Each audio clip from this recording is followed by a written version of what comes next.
How's it everyone, Jacques, back with part 2 with the natural stone show and tell. This round more specific, the coticles, but also a bit of gaps I need to fill and shortcomings in part 1.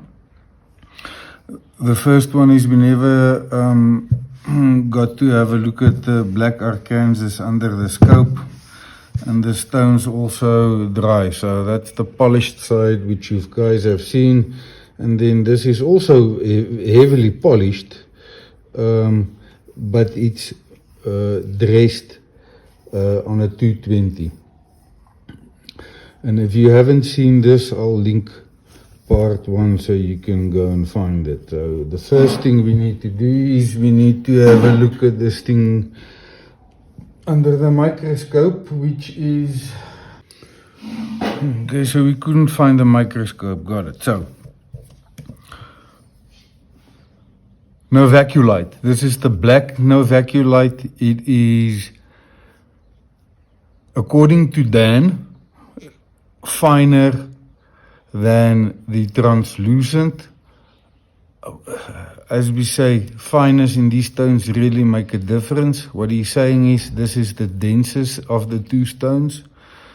Let's have a look with a microscope under them. These stones is very pure. They've got really, there's no inclusions in here. And this is 99% silica, pure silica.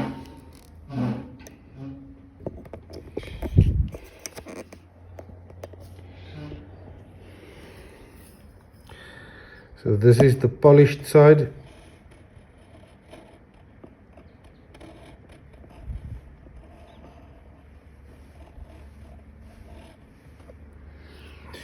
And this is the also polished but rougher side. And I don't think it's going to look any different really.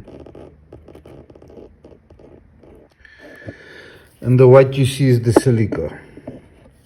Okay, so that's the black novaculite.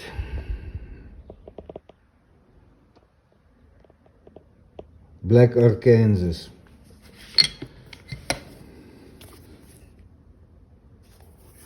This is where it lives. These boxes, I glued a piece of leather on the back so it's got a hinge.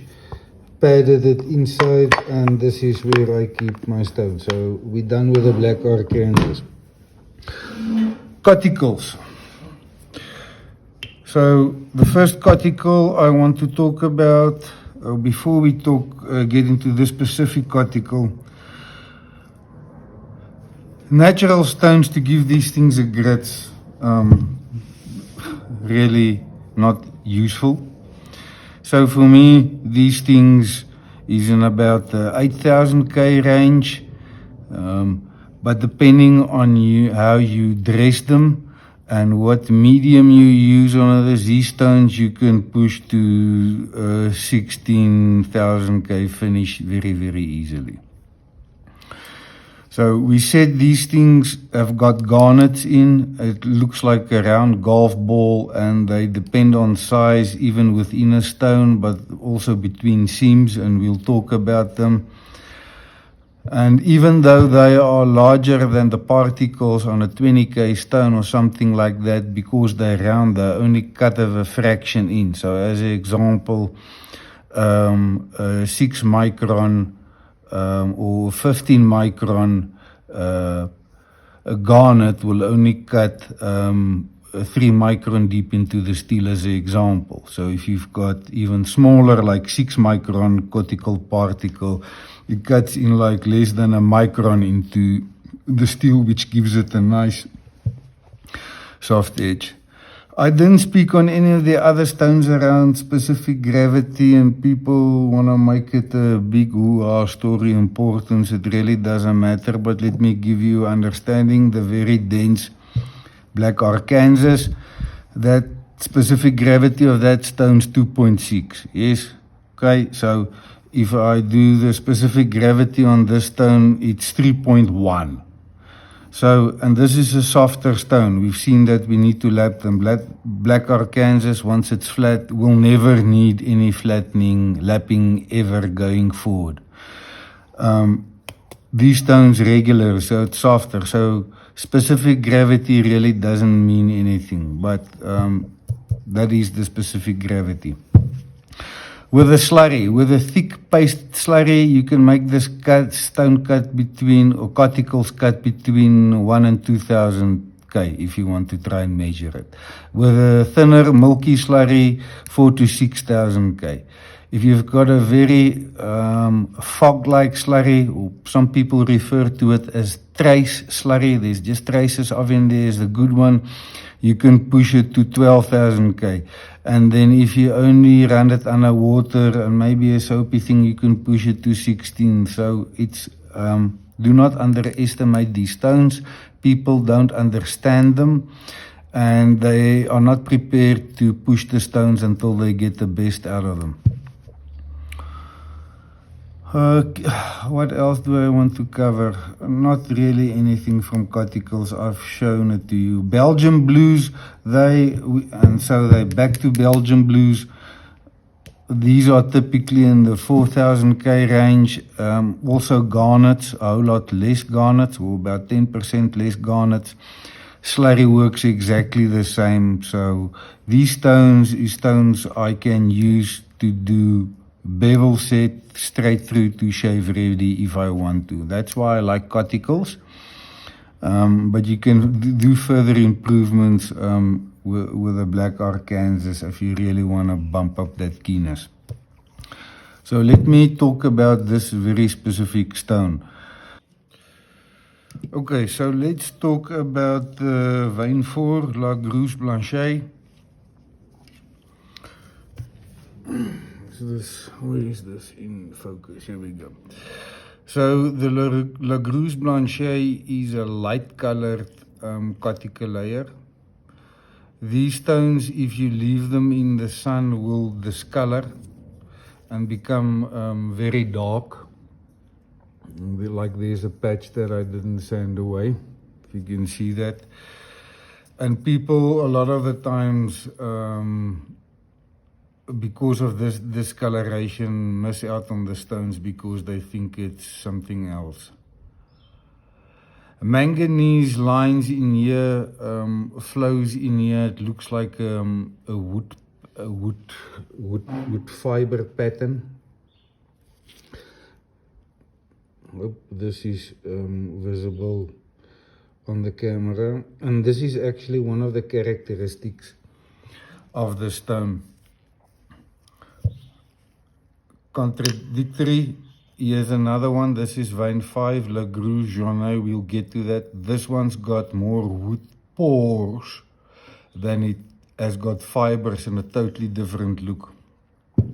So these stones are unique, like people, and they've got these different characteristics. The slurry on this stone feels like soap, like it's got soap in. And it's one of the stones one of the only stones that's got this characteristics. This one as an example, but when we'll get to it, it feels like somebody added a bit of oil or something in there, like a lubricant.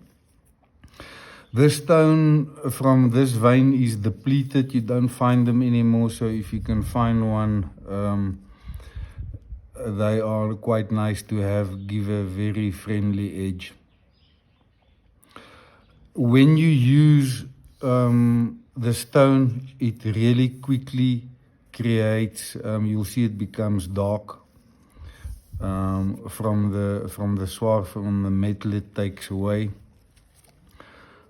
So it cuts moderate fast. If you run it just underwater, it is very, very slow. But it gives a very skin-friendly edge on it. What else can I say? Very creamy, uniform look to it, very light. And if you can find one, they're nice. This one is glued to a Belgian blue, so a nice thick chunk. If you ever use up a cuticle, you would have seen in the previous video I used this for knife sharpening, and this is going to be exactly the same. So the next one is obviously vein 5, La Grosse Blanchette. This one is more a yellowish grey color. Is this in focus? Yeah. It's got these pore spots on, and this one, if you use in the final stages, if you run this razor on here, this stone feels like it's magnetic. It really sucks the blade a lot down compared to the stone as an example. This is really quite a nice one to work on. This one also doesn't, when you work the stone, it will create some slurry by itself. This one doesn't do that. What can I else say about the stone? It's one of the slower layers. It's average speed when you run it with a slurry, and it really cuts very fine and very smooth. People underestimate cuticles, and it's because I don't think, and I think I've mentioned it, they don't understand how these stones work, and they don't stick with one stone to get the maximum out of it. Also bonded to a Belgian blue and some more sharpening stones eventually. That's actually quite an easy stone to work on. So we've done vein 4, we've done vein 5, here's vein 6. Vein 6 is actually split into two bits. You'll see here's a bit of a pinkish in here, but it's actually a very white and creamy stone. So this comes in, it's broken up into a top layer and a bottom layer, and this is the top layer. So color can vary from white to pale pink. You will see a little bit of pink in here. Hopefully you can pick it up on the camera. You also get with shades of red and orange and yellow lines in here, and the yellow and the black manganese lines you also find in these ones typically indicate quick cutting power. This one's got very faint lines in here, also slurries up quite nicely and cuts quite fast. This stone has got a fracture, so it's been glued. You would see on some of the stones that require maintenance, I put in clear coat nail polish, a durable one, keep water out, keep things together. Also Belgian blue bonded to the back. This, so vein 5, I think was nearly depleted, if I can remember correctly, so you're gonna struggle finding these a lot. Vein 6 also nearly getting there, but I think you can still find them. If you speak to some of the people there in the community, maybe somebody can hook you up. These are all great stones. So that's the top layer. I unfortunately haven't got the bottom layer. Can't find one yet. Then La Vignette is vein 7. So this is, I think, the vein that's currently been mined the most actively. It's the clearest color-wise, if I can put it that way. It's got the least patterns or stuff in there compared to some of the other stones. And what I haven't done is, we haven't run microscope shots on these, and I'll do it when I'm done. I keep forgetting about that, so apologies. So it's always glued on. It's a very creamy cotty. You will get some manganese lines in them if you do. This one hasn't got a lot in it, or really any of it. Cuts very fine. This is a very narrow one. I don't use it a lot, so I haven't got really much experience with this one on razors. Pocket knives, kitchen knives, it really is an awesome stone to do lots of work in, and can also easily fit into your pocket. So this one, if and when we get into the felt, always goes with to ensure that we've got something to sharpen stuff on if we need to. You also get them with some orange tones in them. I haven't seen them. I've just been told. So this is vein 7. Vein 8. This is the Petite Blanche. This is the one that is a natural combination stone. In the previous video, I showed you where it split and where it came off from. This is one of the first coticles I got. It's also a very light colored coticle. It's a hard coticle. Manganese lines in most of these stones you'll find, and if you get them, it indicates cutting speed. This one auto slurries. It's very hard. It looks coarse and it feels coarse, but it's very smooth. Some of these stones can be softer, and what I mean by soft and hard, people, is the way the garnets come loose from the stone. So these stones are hard, but the garnets, this lodges quite easy. It hasn't got that very tight binder that keeps it in there like silica quartz on some of the novaculite stones.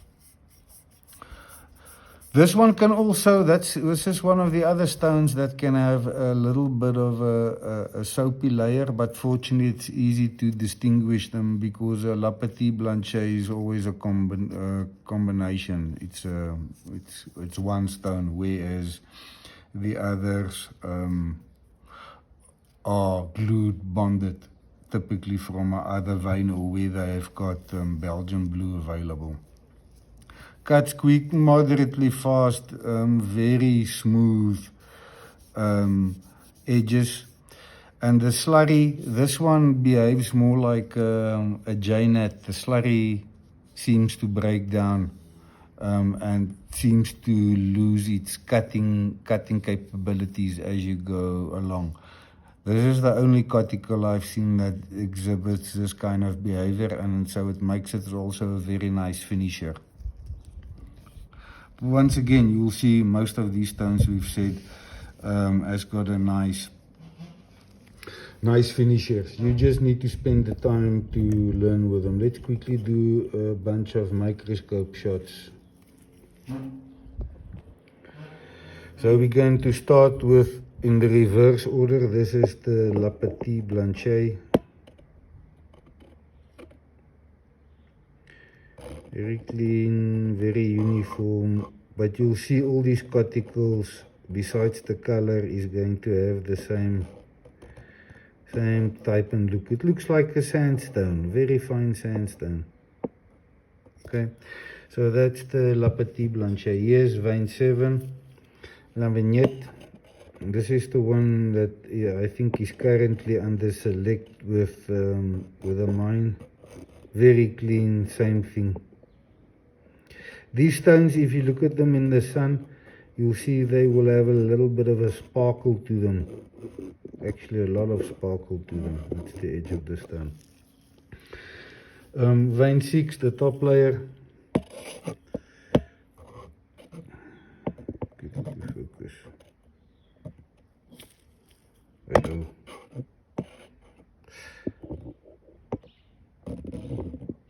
Also very clean. You'll see all of them are quite similar, and that's because it's the garnets. Here's the darker vein 5, the Grosse Blanchette.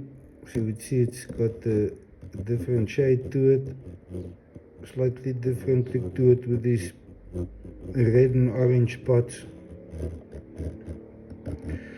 which you won't see with a naked eye. It's only these differences in the colors and the striping and so forth when you put them under the microscope that they become clear. Vein 4, the last one, or the first one we started off, La Grosse Blanchette. Come on. Is this even focusing? I doubt it. You see this camera struggling to find some contrast or something to focus on the back end. Very critical. Belgian blue side, it's going to be a whole lot easier. This is what it looks like. This is on the back of the stone. As I said, the side very light, very uniform. Even the camera is struggling with this. One other stone I quickly want to show you the surface of. You haven't seen this yet. This is a jasper. A hard stone. It's not a stone I enjoy for razors, even though I finished razors on them. This is a barber zone. This is what it looks like. Let's just zoom out. Quite a beautiful stone, quite translucent, very hard, barber zone. Currently it's sitting in limbo. I haven't got work for it. Quickly again, vein 4 with a wood grain pattern, if I can put it that way. This is the one that's got more the wood pores. This is vein 5. Yeah. Vein 6 has got this little bit of pink on the side, the yellow lines in there, there's some blues and magazine lines going down here. Vein 7, the Lavignette, the small little one. And the Petite Blanche again, which is split off from the natural Belgian blue backing. I really haven't got anything else to add on to this video. It was to show you guys them. I'm not going to slurry all of them up. I like, as I say, Belgian blues because it's a Belgian blue and coticles because it's a multi-purpose stone. You can go from chip repairs, bevel set, refinement to shave ready using one stone. If you need to do a lot of hard work lifting, slurry up the Belgian blue, let it cut like a 1K, get rid of your chips, do what you need to do. You've got a chunk of stone here, you don't need to worry, and do your finishing the side. All these stones are typically these, you'll see them, the same size, shape and dimension. Some of them just are slightly wider, depending on when they were taken out. This is now obviously a smaller version of the coticles. Thank you for your time. This wasn't as long as the first one. I don't think there's anything I really missed.